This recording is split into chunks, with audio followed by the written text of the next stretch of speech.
अक्टूबर, नवंबर, दिसंबर 2024 now coming soon. एक साल फिर से खत्म हो रहा है। क्या किया आपने? वही टाइम पास, नशेबाजी, चिलबाजी, इंस्टाग्राम, फेसबुक, चैटिंग, ये वो। अपने आप से एक सवाल करो कि एक साल खत्म हो गया, ये सब करके आपको मिला क्या? Then answer will be nothing, कुछ भी नहीं।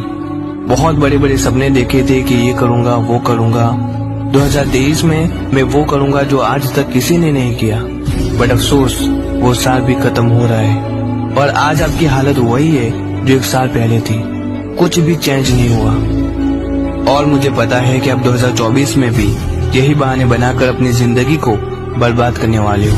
बट उससे पहले कि आप अपना 2024 भी गलत चीजों में एडिक्ट होके खत्म कर दो, मैं आपको कुछ ऐसी टिप्स बताऊंगा जो ना सिर्फ आपके 2024 को बल्कि आपकी पूरी जिंदगी को बदल के रख देंगी।